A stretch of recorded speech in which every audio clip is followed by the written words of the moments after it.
বহিঃপ্রকাশ হলো ঈশ্বরের নাম শোনা মাত্র তার নয়নে জল এসে যায়।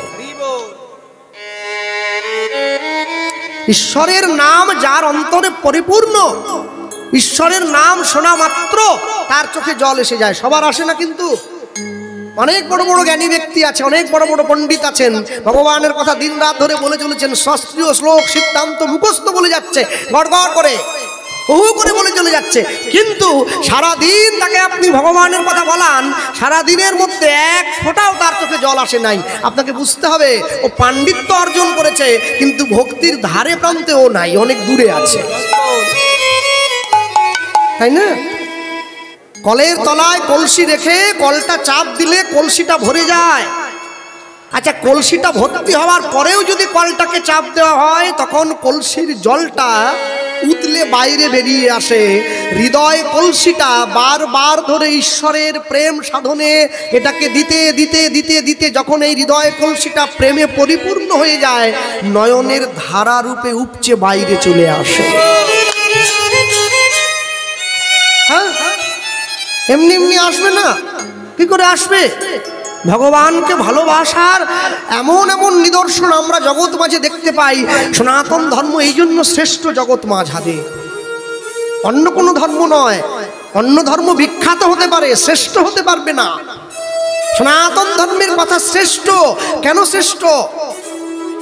ভগবান আমাকে মানুষে বলে, অনেক অনেক জায়গায় কীর্তনে গেলে, কদিন আগে মালদাতে গিয়েছিলাম, এক ভক্ত আমাকে প্রশ্ন করছে, বাবা ভগবান যতবার জন্ম নিয়েছে বারবার কেন ভারতবর্ষে জন্ম নিচ্ছে? ভগবান কি বিদেশে জন্ম নিতে পারতো না? আমেরিকা, লন্ডন, রাশিয়া, কত বিদেশি আছে, এতগুলো দেশ থাকতে বারবার ভারতবর্ষে কেন?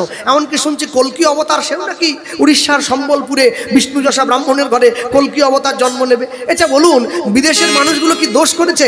ভগবান বারবার ভারতে জন্ম নেয় কেন? আমি বললাম, ভগবান বারবার ভারতে জন্ম নেয় কেন জানো? ভগবান একটা কারণের জন্য ভারতে জন্ম নেয়। কি বলছে? ভারতবর্ষের মানুষ হচ্ছে একমাত্র মানুষ যে নিজে খেয়ে এঁঠো ফলটা আমায় দেবে, যেটা জগতের কেউ দিতে পারবে না। হরি বল, হরি বল। ভারতের মানুষ হচ্ছে একমাত্র মানুষ যে মানুষ আমাকে বন্ধু বলে কাঁধে চড়িয়ে বেড়াবে।